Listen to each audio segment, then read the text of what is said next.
Bismillahirrahmanirrahim. Assalamualaikum warahmatullahi wabarakatuh. Alhamdulillahilladzi at'amana bi ni'matil imani wal islam. Asyhadu an la ilaha illallah wahdahu la syarika lah wa asyhadu anna Muhammadan abduhu wa rasuluhu la nabiyya wa la rasula ba'da. Allahumma sholli ala Muhammad wa ala ali Muhammad kama sholaita ala ali Ibrahim innaka hamidum majid wa barik ala Muhammad wa ala ali Muhammad kama barakta ala ali Ibrahim innaka hamidum majid. Qala Allahu ta'ala fi kitabihil karim a'udzu billahi minasy syaithanir rajim. Ya ayyuhalladzina amanu ittaqullaha haqqa tuqatih wa la tamutunna illa wa antum muslimun. Bapak Ibu hadirin yang dirahmati Allah Ta'ala, yang pertama dan utama, marilah kita selalu meningkatkan, menambahi kesyukuran kita, keimanan dan ketakwaan kita kepada Allah Ta'ala dengan menjalankan perintah-perintahnya dan menjauhi larangan-larangannya. Usaha kita dalam rangka takwa kepada Allah sedikit banyak dipengaruhi oleh pemahaman kita, ilmu kita terhadap apa-apa yang telah dijelaskan Allah Ta'ala di dalam Al-Quran. Semakin banyak, semakin tinggi, semakin besar ilmu kita terhadap Al-Quran, insya Allah kita akan semakin bertakwa, kita akan semakin banyak menjalankan perintah Allah Ta'ala dan akan banyak meninggalkan larangan Allah Ta'ala. Maka pentingnya kita yang pertama berusaha untuk thalabul ilmi. Yang kedua mendoa kepada Allah supaya kita diberi kepahaman Allah terhadap agama ini. Yang ketiga kita menjalankan, mempraktekkan ilmu-ilmu yang sudah kita kuasai, karena dengan kita mengamalkan ilmu kita, insya Allah Allah akan memberikan ilmu-ilmu yang baru. Kemudian sedikit banyak akan dijelaskan juga tentang perbedaan orang-orang yang berilmu dan orang-orang yang tidak berilmu dalam menghadapi atau menerima hidayah dari Allah Ta'ala. Di surat Saba, surat yang ke-34 ayat yang ke-6, Allah berfirman, wa yaral ladzina utul ilma, dan mereka melihat kepada orang-orang yang diberi ilmu, orang-orang yang pintar, yang paham kepada agama, alladzi unzila ilaika, terhadap apa-apa yang telah diturunkan kepada Muhammad mir rabbika, dari Tuhanmu, wal haq, dia itu adalah perkara yang benar. Jadi kalau orang itu sudah diberi ilmu Allah Ta'ala, dia akan mengetahui bahwa apapun yang datang kepada Nabi semuanya adalah benar, meskipun kadang-kadang tidak masuk akal. Kenapa? Karena akalnya manusia adalah terbatas. wa yati ilal siratil azil hamid, dan yang akan memberikan petunjuk kepada jalannya Allah zat yang maha gagah dan yang maha terpuji. Bapak Ibu saudara hadirin yang dirahmati Allah Ta'ala, kalau kita lihat pada perkembangan pada zaman sekarang, yang sekarang dikenal dengan masa atau zaman milenial, segala sesuatunya bisa dilakukan dengan online. Sebagian orang-orang yang maaf saja sudah sepuh, yang lahirnya tahun 1900 sekian termasuk saya, itu kurang respect, kurang bisa menerima teknologi, lain dengan anak kita atau cucu kita yang lahirnya tahun 2000 sekian, yang dia akan respect terhadap teknologi. Nah, ketika dia berdiskusi dengan kita akan beda pendapat, kenapa? Karena mereka sistemnya online, kita offline, mereka daring, kita luring, gitu.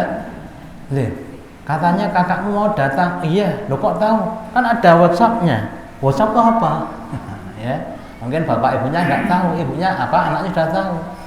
Lah demikian juga orang-orang yang sudah diberi ilmu tentang akhirat, dia akan yakin dengan adanya berita-berita yang diberitakan Allah dalam Al-Quran tentang akhirat, meskipun itu belum terjadi. Sebaliknya orang-orang yang offline, atau orang-orang yang belum diberitahu, ya tidak akan tahu tentang akhirat. Makanya saya istilahkan orang-orang yang berilmu itu adalah orang-orang yang online, yang tidak namanya orang-orang yang offline, orang-orang yang mau saja gagap teknologi, termasuk juga gagap terhadap Al-Quran.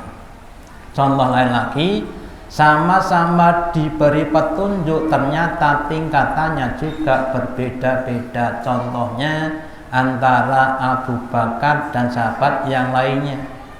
Ketika turun surat An-Nasr, idza jaa nasrullahi wal fath, ketika datang pertolongan dan hari kemenangan, maka sahabat-sahabat yang lainnya bergembira, tapi Abu Bakar malah menangis. Kan beda, yang lainnya tertawa, senang, gembira, malah sedih. Ketika ditanya, wahai Abu Bakar, kenapa kamu kok sedih malah menangis? Apa jawabnya dia? Jawabannya adalah karena kalau sudah datang pertolongan dan kemenangan, berarti masa kenabian sudah selesai. Kalau sudah selesai berarti Nabi segera wafat, seto meninggalkan kita. Oh gitu tuh, Jadi Abu Bakar mempunyai pemikiran, pandangan yang lebih maju, lebih dulu dibanding sahabat yang lainnya.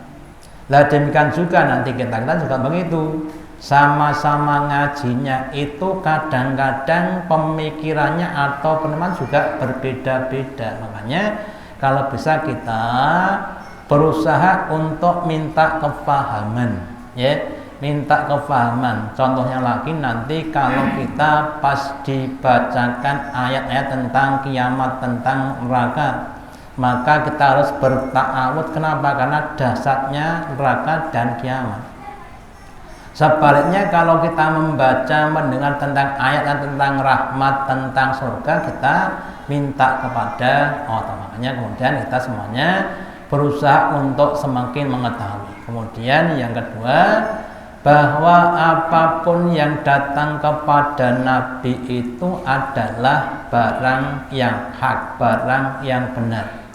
Terus kemudian pernah saya sampaikan tingkat-tingkat kebenaran itu ada 5 atau ada 4. Yang pertama, tingkat kebenaran yang paling rendah yaitu tingkat kebenaran pendengaran.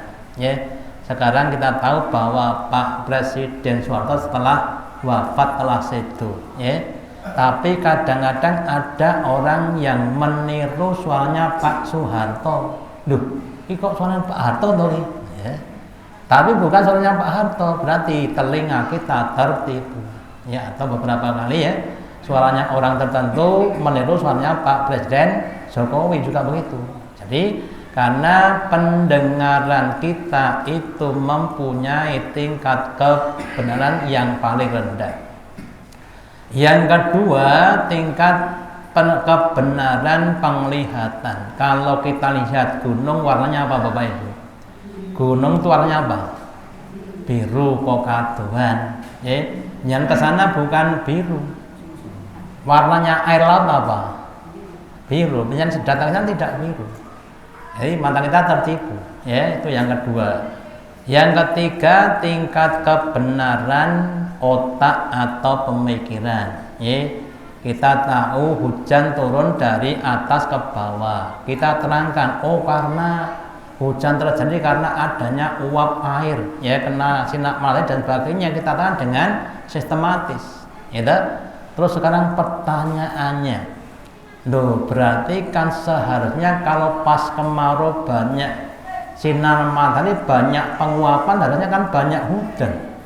Sedangkan kemarau kalau pas penghujan nggak banyak matahari, harusnya kan nggak banyak penguapan, harusnya tidak banyak hujan. Tapi kok malah kebalik, bagaimana? Maka kita kadang nggak bisa menjelaskan, ya. Atau yang sering saya sampaikan, 15 dibagi 3 sama dengan 5 karena 5 kali 3 sama dengan 15. Tapi kalau pas pada 15 dibagi 0 tuh nggak ada yang bisa ngasih jawaban. Ya. Jawabannya paling apa? Tak terhingga. Ya. Nah, makanya kemudian yang paling tinggi tingkat kebenarannya itu adalah wahyu. Wahyu itu adalah berita yang disampaikan Allah kepada para nabi dan rasulnya. Sehingga kalau ada pertentangan antara otak pikiran dengan wahyu, maka yang benar adalah wahyu, bukan otaknya. Karena otak makhluk bisa berkembang, bisa berubah, bisa berganti. Ya, jadi haknya dia adalah hak yang mutlak, kebenaran yang mutlak, tidak ada sedikit pun keraguan atau kesalahan.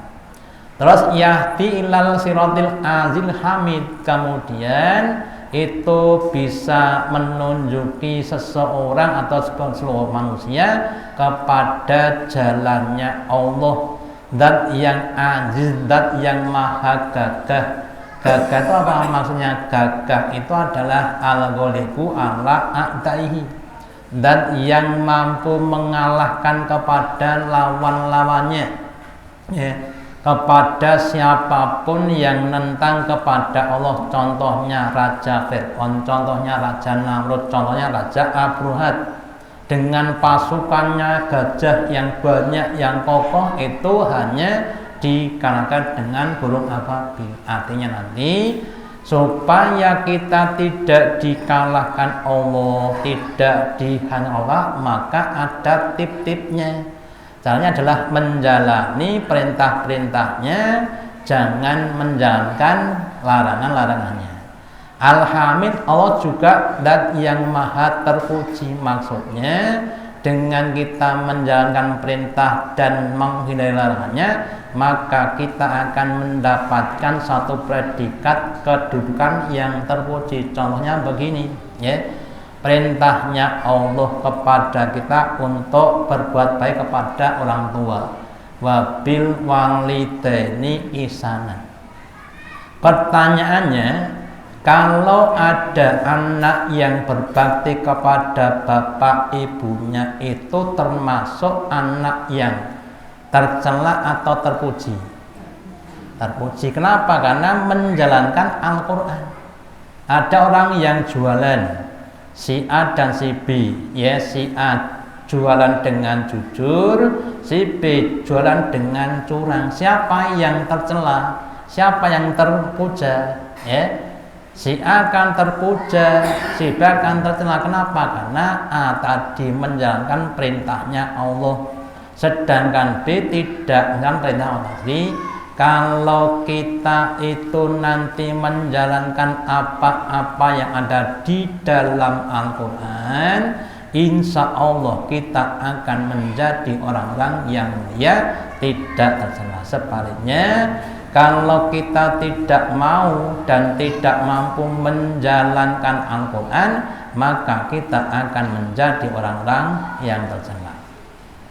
Kemudian juga di surat A'raf, surat yang ke-7 ayat yang ke-43, Allah menjelaskan tentang petunjuk kepada orang-orang yang beriman.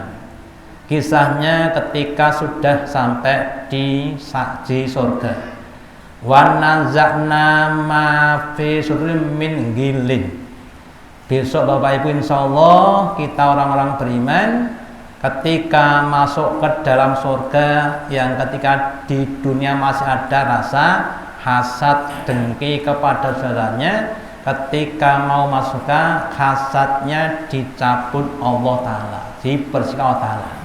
Kemudian tajri min tahtil anhar, kemudian kita akan masuk ke dalam surga yang mengalir dari bawahnya sungai-sungai. Wa qalu, dan kita akan berkata, alhamdulillah, segala puji bagi Allah Ta'ala, alladzi hadana li hada, yang itu sudah menunjuki kami dengan petunjuk ini.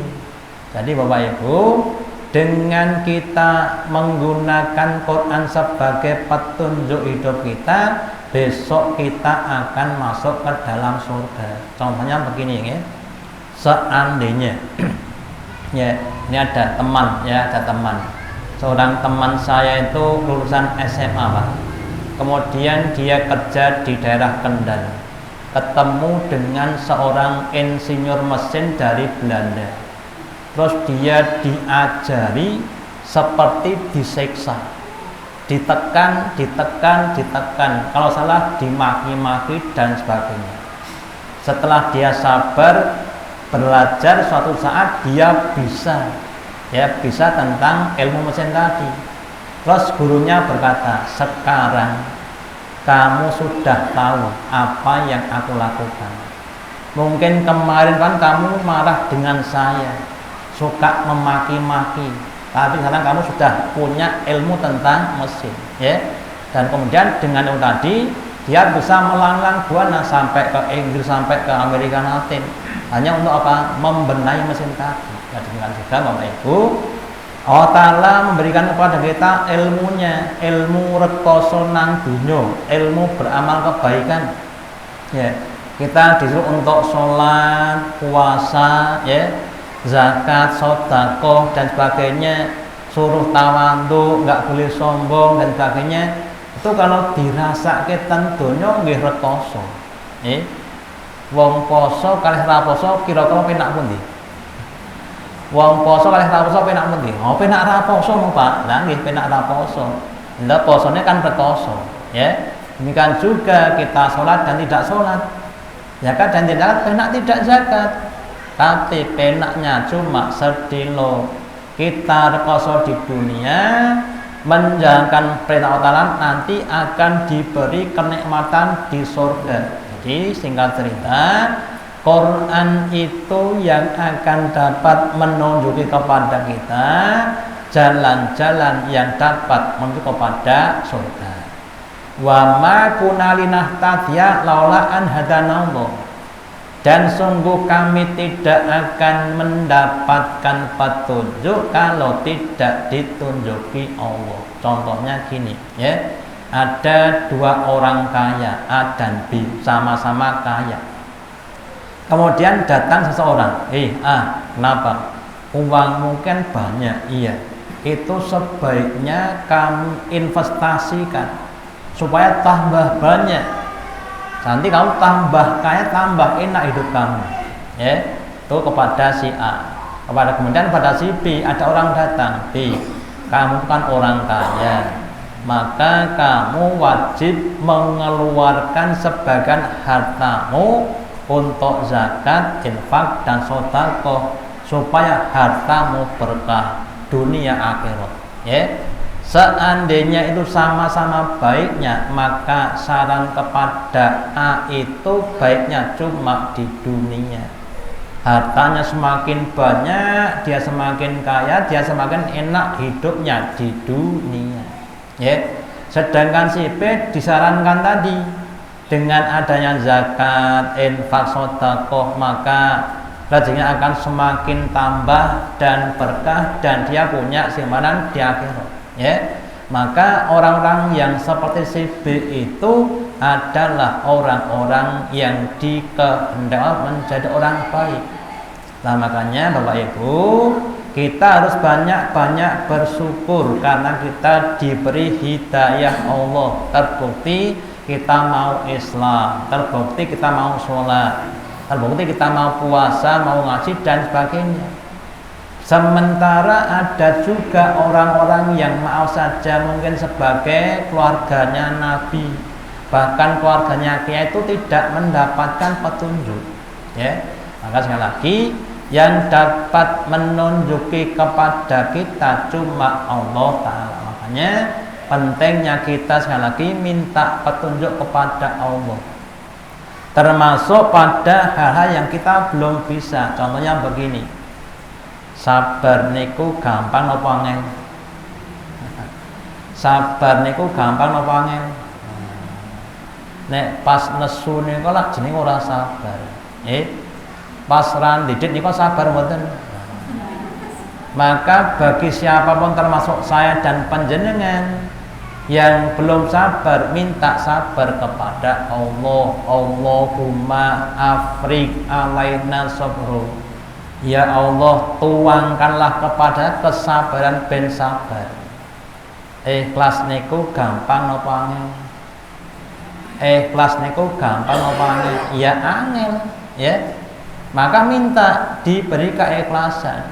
Istiqomah, mujahadah itu semua tidak mudah kecuali yang sudah diberitahu oleh Allah Ta'ala. Akan jadi sabar, istiqomah, ya ikhlas itu karena diberi Allah Ta'ala. Ya, makanya monggo banyak-banyak minta Allah, utamanya hal-hal yang kita belum bisa. Lakon ja'al Rasulullah bina bil haqi, sungguh-sungguh telah datang kepada kami Rasul-Rasul Ta'ala dengan membawa kebenaran. Jadi apapun yang diajarkan Nabi kepada kita harus kita yakini sebagai suatu kebenaran yang harus dijalankan, ya. Terlepas apakah kita suka nggak suka, yang penting diyakini kebenaran.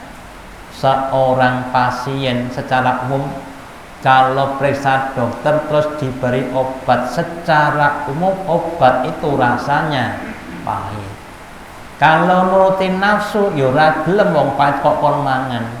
Tapi demi untuk kesehatan maka harus dimakan. Bahkan kadang sehari 3 kali, 3 berarti 9 butir setiap hari, ya. Wis bayar jek kae panganan sing pahit. Tapi demi apa?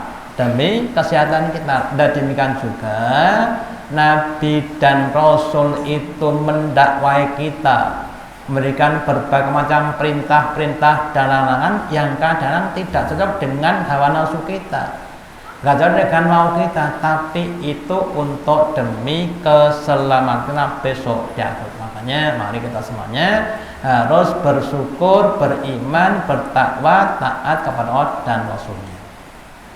Kemudian di surat Yasin, surat yang ke-36 ayat 50 Allah berfirman, qalu, mereka berkata, ini ucapannya orang-orang yang di dunia tidak mendapatkan ilmu, tidak mendapatkan petunjuk sehingga mikirnya telat, ya.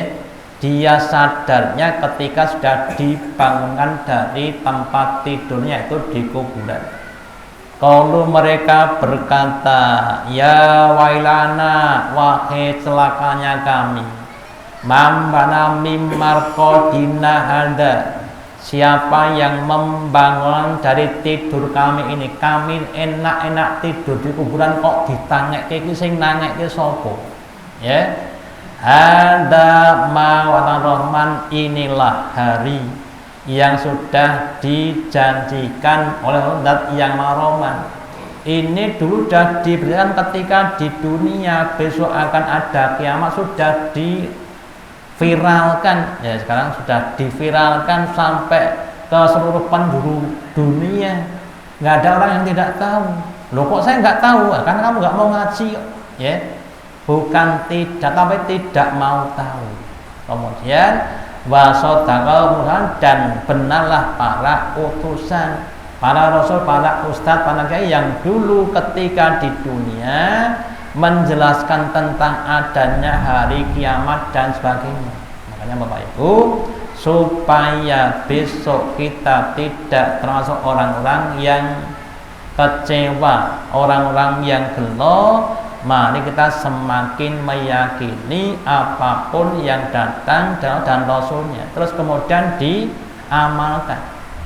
Tadi yang saya sampaikan di khotbah Jumat, juga pentingnya kita semakin menyempurnakan, ya, menyempurnakan sholat kita supaya semakin lebih sempurna, lebih khusyuk, lebih tumakninah, ya, lebih ikhlas, banyak berjamaah di masjid bersama imam itu harus ditingkatkan.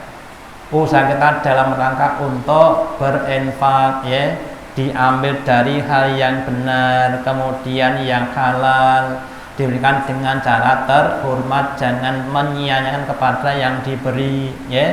Kemudian kita jangan mengundat-undat apa yang sudah kita infakkan, ya, sehingga dengan semakin sempurnanya amal kita, insya Allah besok pahala yang akan kita terima juga akan semakin sempurna. Kemudian di surat 47 ayat yang ke-16 dan 17 firman, wa minhum may yastamu ilaika. Ini menjelaskan, ya, maaf saja ketika pada zaman Nabi sedang mengaji, memberikan ceramah tausiah kepada beberapa orang.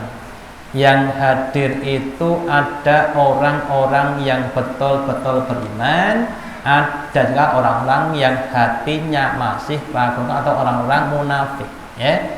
Nah, ketika sudah disampaikan berbagai macam tausiah, nasihat, pelajaran, terus orang-orang munafik itu tidak paham. Kenapa? Karena hatinya ragu-ragu, ya.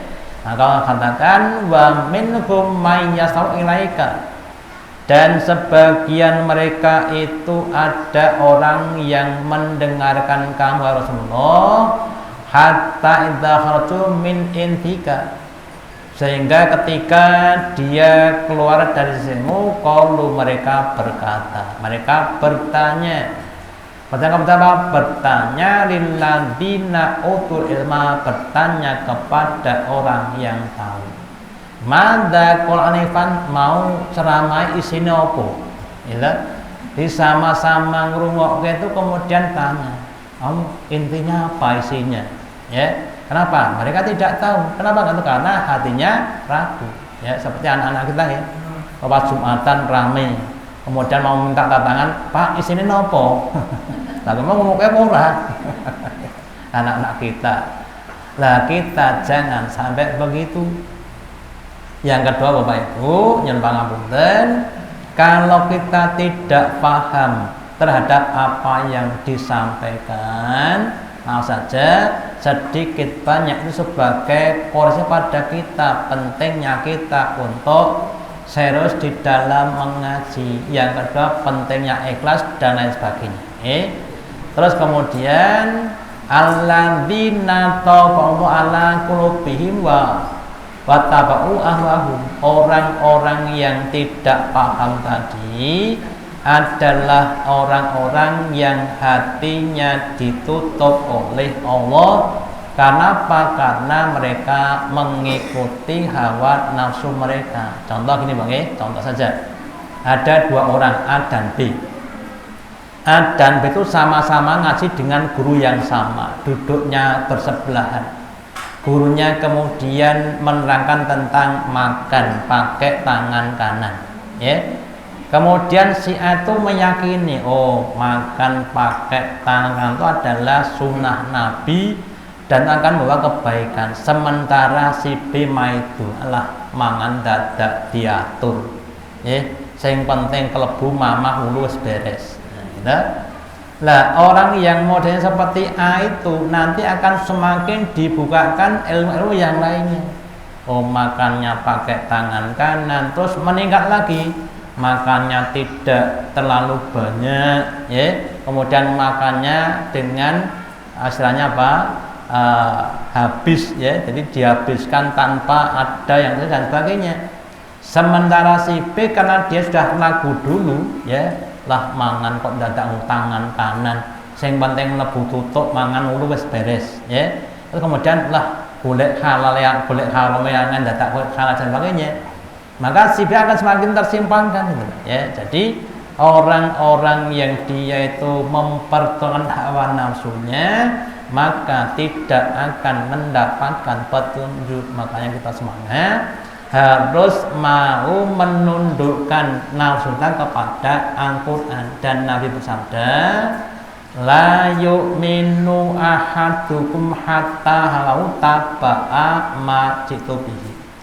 Tidak akan kalian beriman dengan iman yang sempurna sehingga hawa nafsunya mau mengikuti apa yang aku bawa. Contoh lain, bab masalah marah. Ada orang marah terus dinasihati Nabi, atau ada orang yang sedang menangis karena anaknya baru saja meninggal dunia. Ditanya Nabi dari belakang, sudah diikhlaskan saja anaknya. Terus ibu tuh balik bertanya ataupun mengatakan, kamu nggak merasakan kehilangan anak, saya yang merasakan. Terus Nabi kemudian tindak ataupun pergi, terus dinasihati orang, Bu, kamu tuh dia Nabi kok malah nyengel. Loh siapa ini? Nabi. Kemudian diparani, Nabi mohon maaf, saya tadi nggak menyadari, Terus saya sekarang sahabat Nabi. Sabar itu pada pukulan yang pertama. Jadi bahwa orang yang nangis tadi kan sedang mempertahankan hawa nafsunya. Wong kehilangan anak sopon sing ngerasa sedih. Tapi ketika dia maka tidak bisa mati makan apa? Sedang mempertahankan hawa nafsunya. Demikian juga termasuk kita semua seperti itu.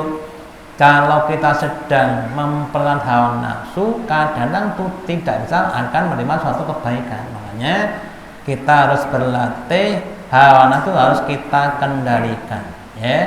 Terus kemudian waladang tatau zatatu buddha, dan orang-orang yang sudah mendapatkan petunjuk dengan adanya pengajian, tausiah, nasihat akan tambah petunjuknya, tambah mau menerima apa yang datang dan Rasulnya. Contohnya lagi orang yang sakit, saya ulang-ulang orang yang sakit.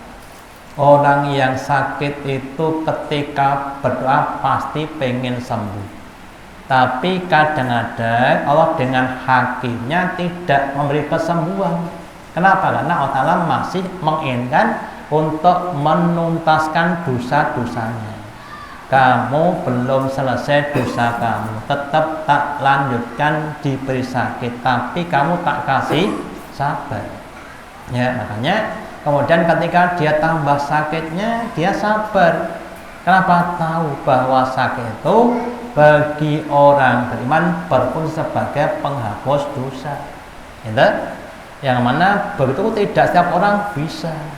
Terus lagi Nabi bersabda, al yadul ulya khairum min yadi sufla. Tangan di atas itu lebih baik dibanding dengan tangan di bawah. Memberi itu lebih baik dibanding dengan menerima. Pertanyaannya sekarang, zaman sekarang, banyak mana orang yang pengen memberi dan pengen menerima kira-kira? Senang mana memberi dan menerima? Di kalangan tertentu masih banyak yang pengen menerima. Contohnya saya kalau nanti ada dum-duman, apa dum-duman? Dum-duman beras, dum-duman daging, apalagi dum-duman uang, ya, itu berderet, ya. Nah, bahkan yang punya uang saja kadang-kadang juga minta, ya. Itu menunjukkan bahwa masih banyak orang yang maunya diberi. Nah, maka kemudian orang yang dia masih suka diberi berarti belum bisa memahami fadilahnya orang yang memberi. Yang pernah saya sampaikan, Bung, si A memberi kepada si B uang 100.000, enak mana A dan B? Si A memberi uang kepada B 100.000, antara A dan B enak mana? Mungkin saran doa ya enak B, dikasih uang tinggal membelanjakan kok. Sementara A kan kehilangan duit, ya. Tapi kalau kita lihat pada syariah, si A itu memberikan uangnya kepada si B 100.000, maka Allah akan mengganti 10 kali 100, berarti berapa? 1 juta. Si B dapat 100 itu rezekinya lewat si A memberikan itu untuk si B itu diganti dengan 10 kali lipat di dunia. Dan besok di akhirat akan dilipatkan lagi. Sementara gengsinya, harganya si A lebih tinggi dibanding dengan si B. Ya. Kalau orang-orang sudah seperti itu, maka dia akan senang untuk memberikan pada orang lain. Ya, makanya ketika orang itu sudah paham, dikasih berita atau cerita atau nasihat akan semakin paham. Kemudian wa'atam taqwahum, dengan kepahaman mereka akan menjadikan tambah takwa kepada Allah. Contoh lagi, sholat itu kalau sebagian orang kan seneng sholate tenggene masjid-masjid sing sholate cepet, apalagi pas sholat tarawih. Sholat tarawih nanti masjid apa masjid B cepet nanti cepet B yang lebih baik. Itu pasti kelasnya kelas cepet, ya.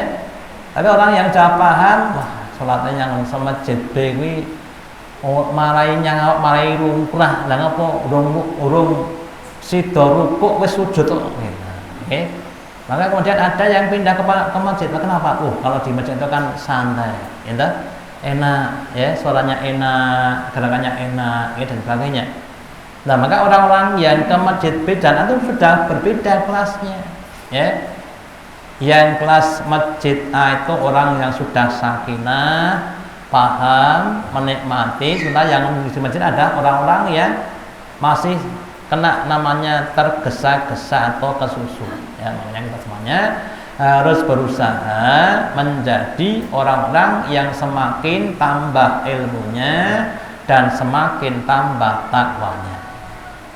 Terus kemudian juga bab masalah kenikmatan rezeki. Allah berfirman dalam surat Ar-Ra'd ayat 26, Allahu yasutu rizqa liman yasha wa yaqdir.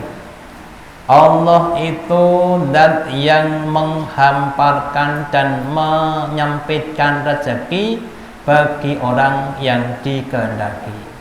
Wa waruhat bil dunya, dan mereka yang diberi keluasan rezeki bergembira dengan kenikmatan dunia, padahal wa malhatud dunya fil ardi illa mata, tidaklah penghidupan dunia dibanding dengan kecuali hanya kesenangan yang sementara, kesenangan yang sedikit.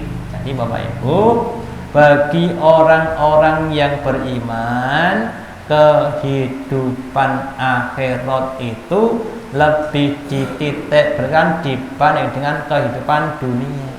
Kalau bisa ya dunia enak, akhirat juga enak.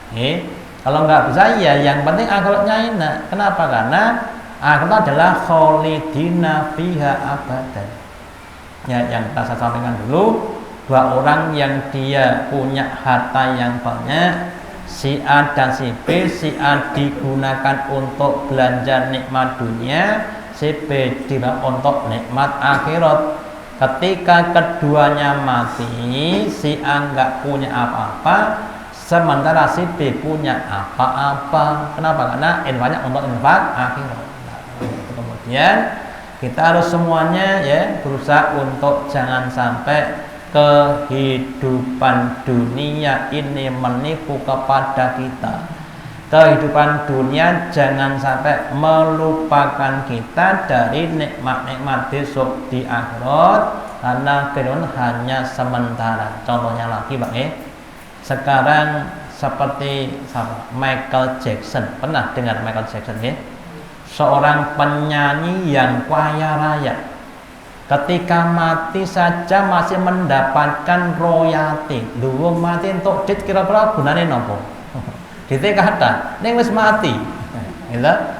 Sekarang rumahnya, istananya atau yang mereka miliki tidak ada manfaat sedikit pun bagi mereka. Ya, padahal ketika dia sangat terkenal, banyak pemujanya. Ya, tapi sekarang sudah tidak ada. Itu contoh saja. Ya, atau nanti yang lain juga begitu. Jadi kalau kita menjadikan akhirat sebagai goyah atau tujuan kita, insya Allah Allah akan cukupkan kita di dunia. Terus satu lagi di surat Al-Ahzab juga Allah berfirman, walamma ra'al mu'minuna ahzab, dan ketika orang beriman tuh melihat ahzab tuh pasukan lawan yang banyak, kalau mereka tidak gentar tapi mereka meyakini hadza ma wa'adanallahu wa rasuluhu, ini adalah apa-apa yang telah dijawab dan Rasulnya, Rasul dan Maha Penautan dan Rasulnya. Jadi ketika dihadapkan pada ujian-ujian yang besar, orang beriman semakin optimis dengan adanya pertolongan dari Allah. Sementara yang tidak beriman menghadapi ujian itu biasanya terus stres dulu, ya. Makanya mungkin samanya harus yakin di balik innamal ba'dal usri yusra. Di balik kesusahan ada kemudahan, ya. Bahkan ditakkan lagi diulang, innama ba'dal usri yusra. Sesungguhnya tiada lain setelah kesusahan ada kemudahan-kemudahan. Ya, makanya kita jangan sampai pesimis menghadapi berbagai masalah kehidupan di dunia ini. Ya, kalau merasa berat, minta tolong kepada Allah. Minta tolongnya pakai apa istilahnya itu kalau kita gula teh ya. Nah, gula tehnya Allah itu bukan gula dan teh, tapi apa? Ya mungkin ditambah amalannya, ya. Amalannya ditambah. Bahkan saya sendiri ya menghadapi, saya memandang ke depan, saya itu punya banyak kebutuhan. Seandainya saya contohkan dengan uang. Sekarang butuhnya umpamanya 1 juta. Ke depan saya memandang butuh saya itu 2 juta.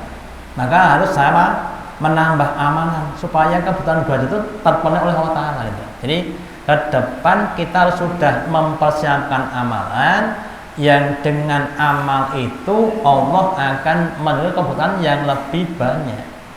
Jangan sampai sama. Kalau sama itu nanti ya kadang-kadang jadi masalah, ya. Sehingga ketika terjadi musibah atau apapun, kita sudah siap menghadapi musibah tadi. Jadi sedia payung sebelum hujan, sedia amal-amal sebelum terjadinya masalah. Sehingga ketika terjadi masalah, kita doa itu akan lebih mudah. Kenapa? Punya amalan yang cukup. Kalau kita nggak punya amalan cukup, ya kadang-kadang baru proses dulu, ya. Kena musibah, baru sholat, baru zikir, baru baca Quran. Nah kemarin kamu ngapain? Ya makanya kita sebelum itu terjadi disiapkan dulu, ya. Amalnya dibanyakkan, disempurnakan, sehingga ketika terjadi musibah kita berdoakan cepat untuk dikabulkan. Nah, kemudian semoga dengan ayat ini tadi kita akan semakin ditambah ilmu dan petunjuknya dari Allah Ta'ala, dan kita akan semakin menjadi hamba yang semakin lebih bertakwa, dan di akhir hayat kita akan mendapatkan pahala yang banyak untuk masuk ke dalam surga Allah Ta'ala. Demikian juga yang dapat Tuhan. Semoga ada manfaatnya. Allahumma taqabbal minna innaka antas samiul alim wa tub alaina innaka antat tawwabur rahim. Kita akhiri dengan doa majelis. Subhanakallahumma wa bihamdika asyhadu alla ilaha illa anta astaghfiruka wa atubu ilaik. Wassalamualaikum warahmatullahi wabarakatuh.